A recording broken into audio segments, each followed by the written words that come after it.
Okay, so we were talking about checklists because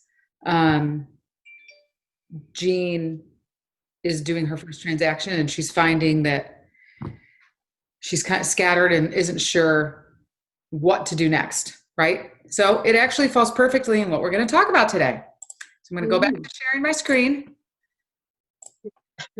Katie actually gave me a checklist yesterday, which was a little late, but at least I have it now. Perfect. So you can put that in writing if you want, or you can put it in command. So let's find command. Okay. This is pretty easy. It just depends on what you prefer. Do you like doing things digitally or do you like doing things on a piece of paper? I have these digitally, but I haven't used it. I have it on a piece of paper and I staple it to the front of a file folder and I check it off because I'm old. And if you don't want to do that, don't do that. I prefer to kill some trees and then I will recycle it and feel better about it at the end of the day. So I'm going to start with buyers, but the process is the same regardless of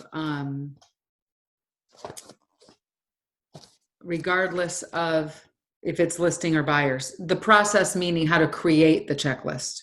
Note back where you were under the edit stages.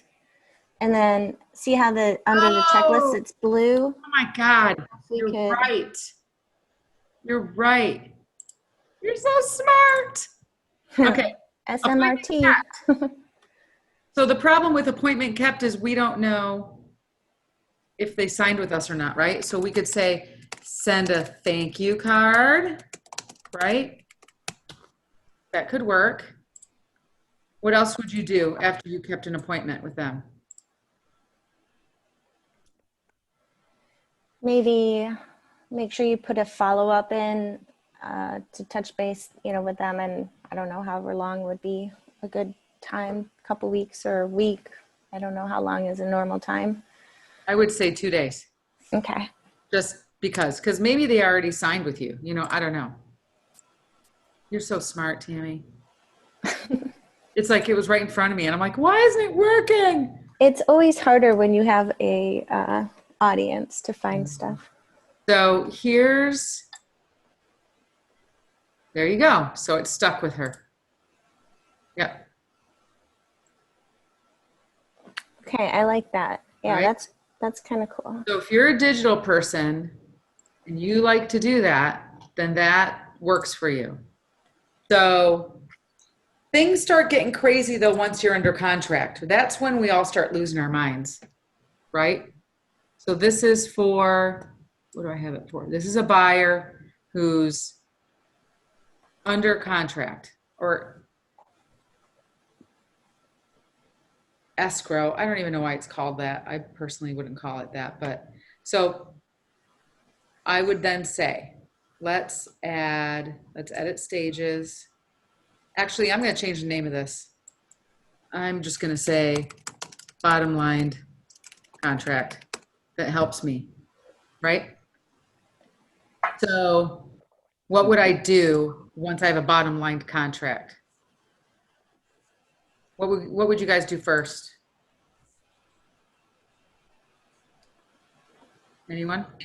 I would send it to the lender. Bottom line. Yep.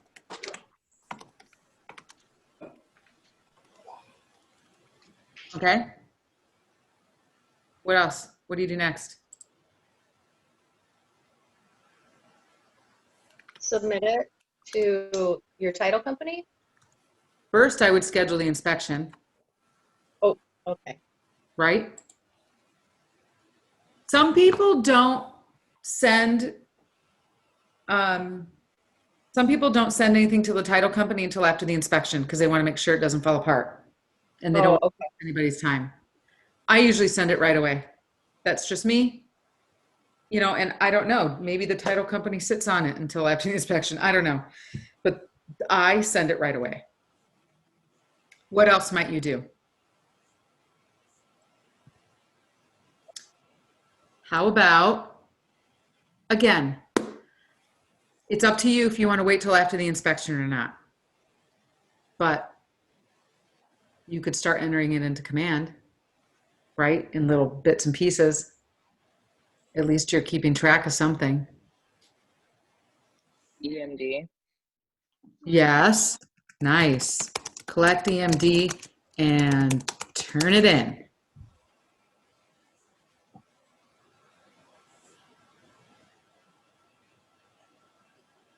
I would do some other things. I would confirm with the municipality, not the other agent. Is there a certificate of occupancy requirement?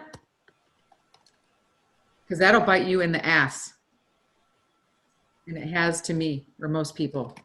I would confirm with the county, if applicable. Is there a septic certification requirement? So these are all things that it's kind of like once it's bitten you once, you start adding it to the checklist, right?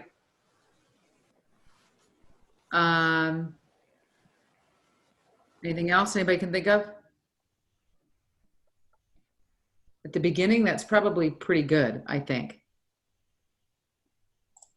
So then you get to your inspection. What do? You set the appointment and you go to it. Yes, With the, you should attend the inspection for sure. Then what?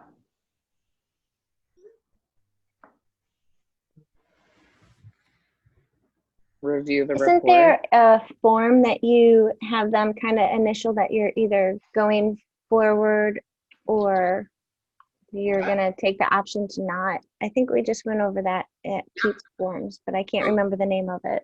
Yep, so first you're going to attend the inspection, then you're going to review the report with your buyers, and then you're going to decide at that point,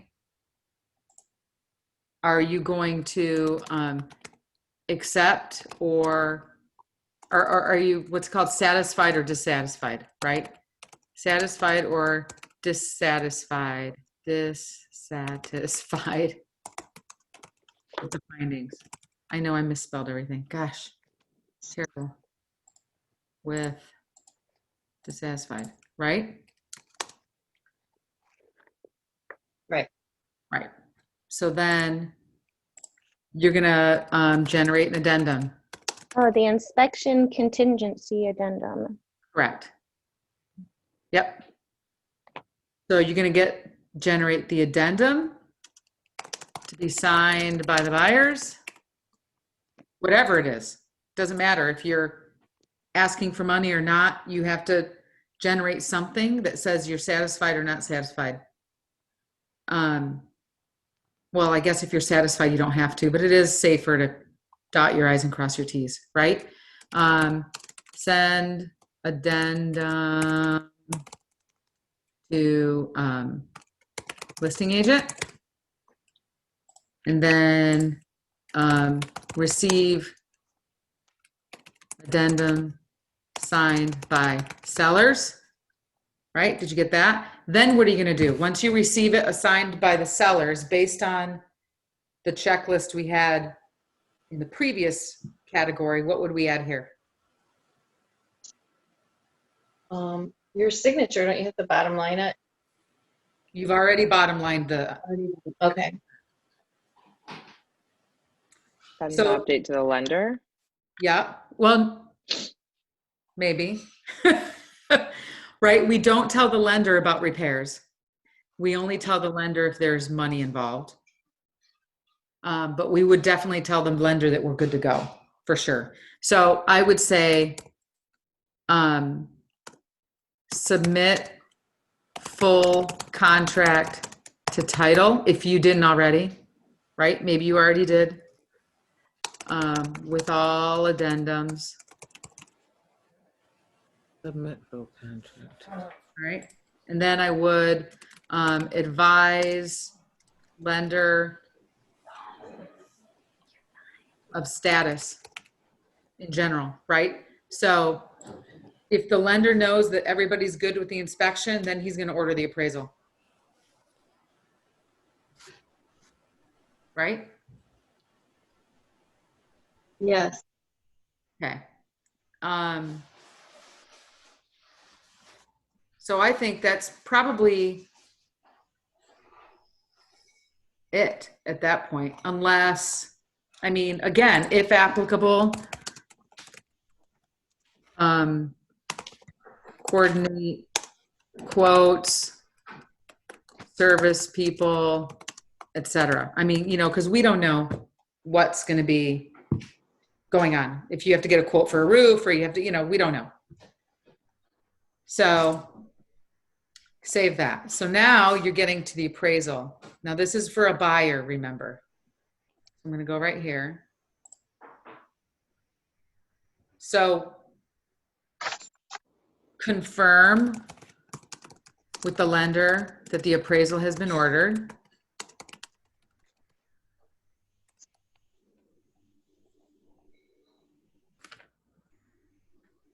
And then what?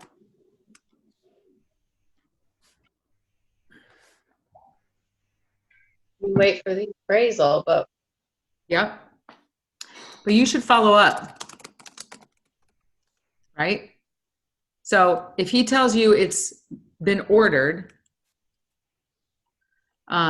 you might want to follow up with the listing agent if it's been scheduled, right? Because the appraiser's not going to schedule it with you. They're going to schedule it with the listing agent.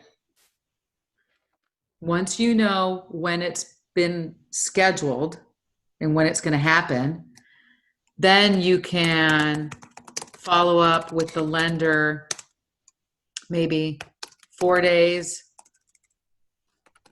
after the appraisal,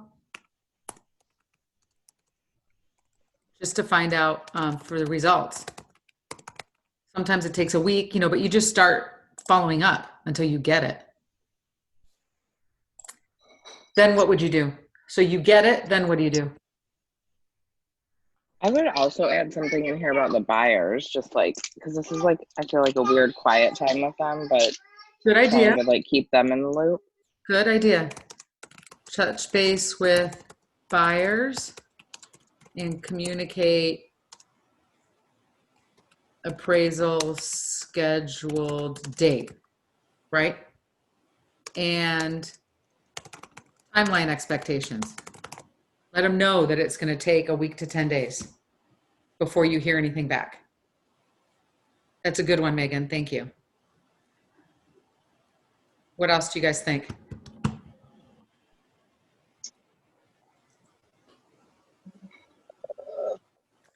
So let's say the appraisal comes in at purchase price or better and you're good. What are you going to do? A little happy dance. Yeah. Can I put a little GIF in here of a happy dance? That'd be cool. I know I've done them as sellers in the past. I'm like, woo! Right. When I'm selling my house. Yep.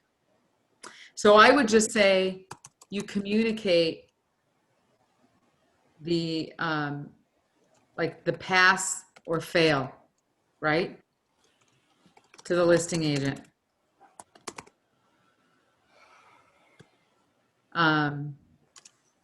Details to the buyer, because the listing agent doesn't need to know what it appraised at if it's above.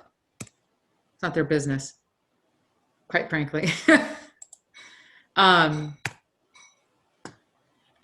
So then the next one, let's say it comes in low. What do you do? Then you need to discuss options with your buyer. Are they able to come to the table with that gap money that they'll Right. need? And you need to discuss that with both sides, because perhaps the compromise is lowering the price. Maybe the compromise is meeting halfway, right? So that just happened to me. My house appraised for $5,000 less than they were willing to pay, but they didn't have the money. The bank wasn't gonna, let them have that $5,000. Right. So what'd they do? So we lowered the price, but no concessions. There you go. So you still ended up okay. Yeah, I still ended up fine. Right. So if applicable, low appraisal, communicate with all parties and renegotiate. Right? And then the other one would be, if applicable, send any new addendums signed by all parties to lender and title. Make sense? Mm-hmm.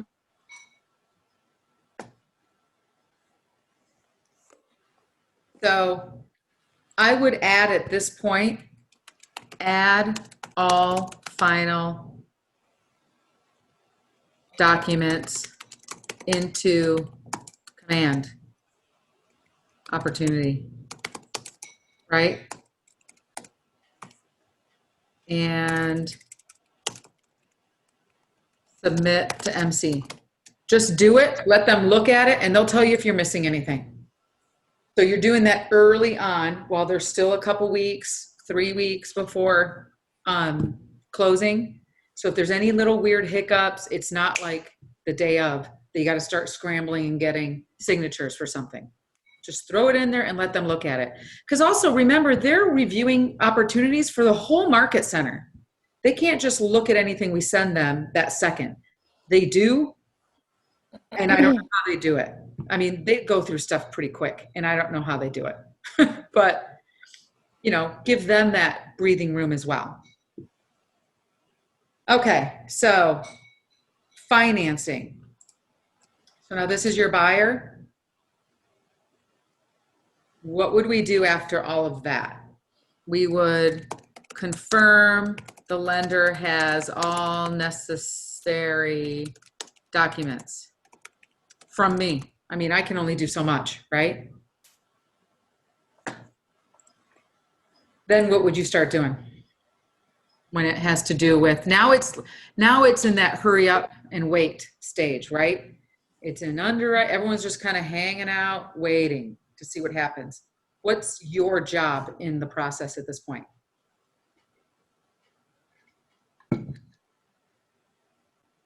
Sure. What's that? I'm not sure. Well, it's just follow up. With the buyer. And the lender, yes. So back to Megan's point of, you know, when it's a quiet time,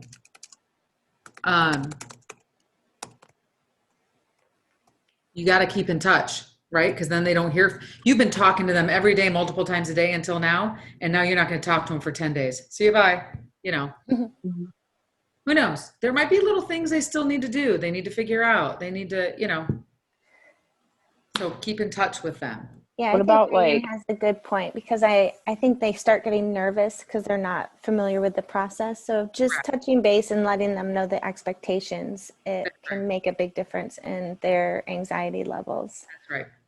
Go ahead, Megan. I was just gonna say, what about like provision insurance?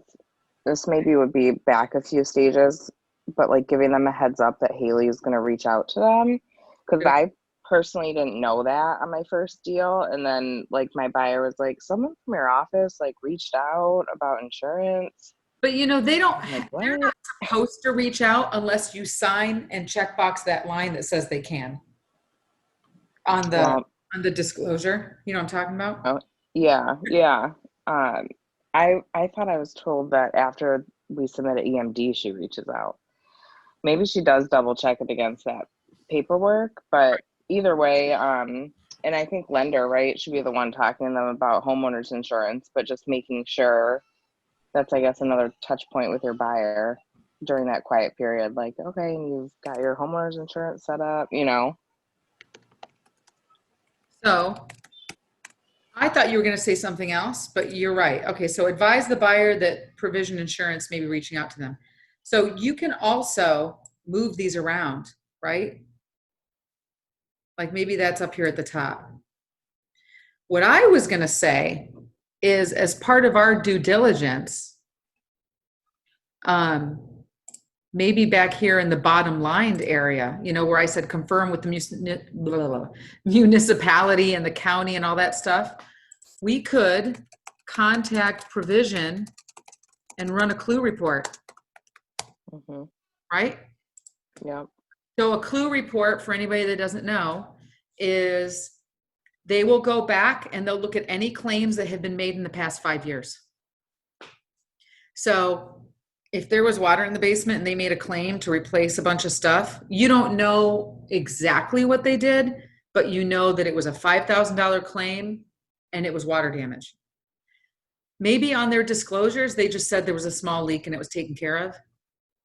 You may want to pay a little more attention during your inspection or ask questions and say, hey, I know that you guys made a $5,000 claim. What exactly did that cover? Why did you need that much? You know, you never know. Or, oh, wait, there was a termite infestation that you didn't disclose. I mean, stuff like that. So that's good, Megan. That's a good catch. I like that. Thank you. Can I ask something? Of course. Is there a list? There is no list like this anywhere. Oh, there is. Okay, we're just No. remembering. Yep. If you go to the coaching drive, Mhm. first of all, when you watch the launch videos, we refer to these lists all the time. If you go to the coaching drive under launch, I believe it's sessions 4 and 5. There is 2 lists that are called the step-by-step process, and it's for buyers and sellers. I believe those same lists are under the folder buyer resources and sellers resources. So there's certain pieces of information that are in multiple places. But of course, this list has extra stuff that. No, Like that other computer one is huge. That other one has probably more than this. Oh, okay. So go to it for sure. But Like make the sure stuff you watch said those. was burned Go- about, or whatever. What's that? Like the stuff you said that, you might get burned about, like the weird stuff. Yeah. And that's the kind of stuff that we couldn't ever always possibly put everything on paper, Right. because it's just things that pop up. So that's why it's super important. Like, watch those videos. And Pete's forms classes, he goes over the stuff that bites you in the butt. It's like a case study, because he wants everyone to learn from other people's mistakes, because the more we learn, the easier his job is, quite frankly. So call it selfish if you want, but he's a giver, right? It's not just to be selfish.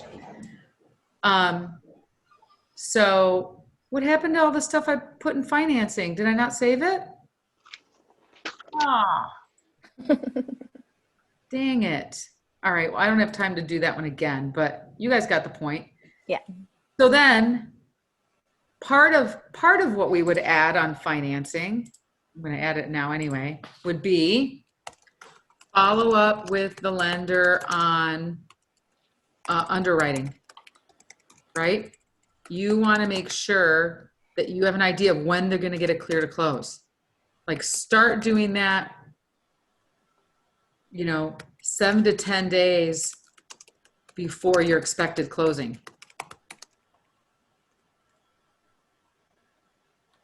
Right?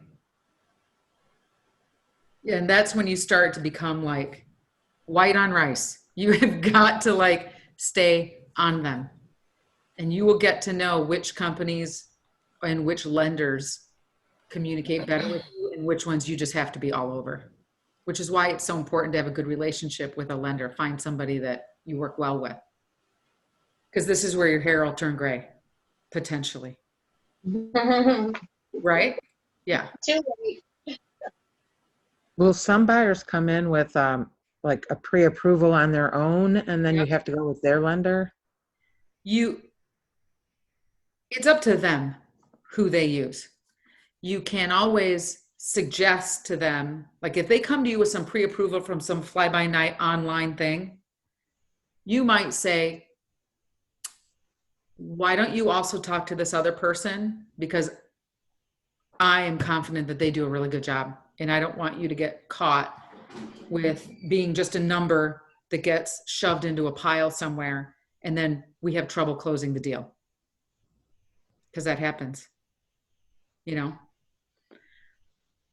So then when you get to the clear to close, yay, you do the happy dance again because you got to clear to close. Now what? So now you have to email and copy all parties, both title companies, and both title companies, the lender, and the listing agent, right? That you have a clear to close. And you have to start putting out options, right? So you tell everybody you have a clear to close, then you contact your buyer and ask like 2 or 3 good times that they can meet,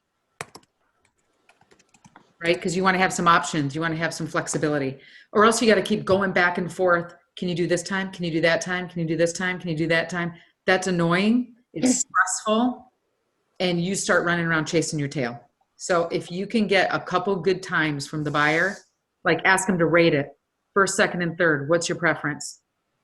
Just so you can schedule it, right?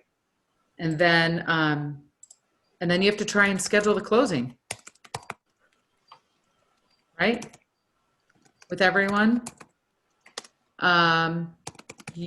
Location, well, right now it's different because of split closings, but location is typically dictated by the listing agent in a normal world.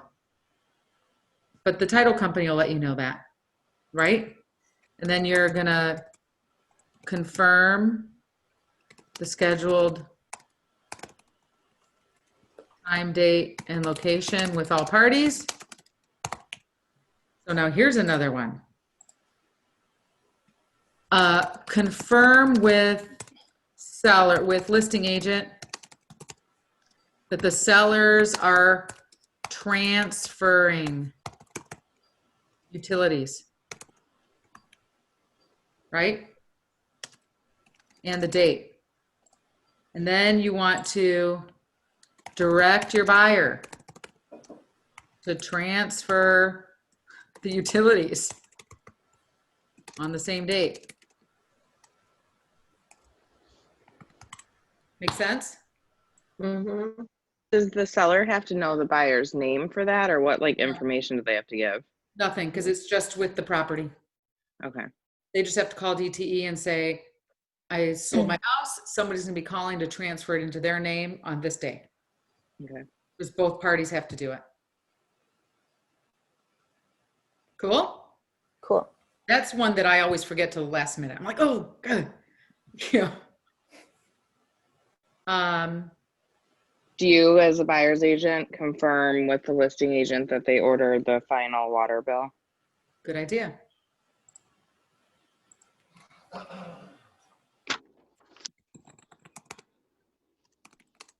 So interesting.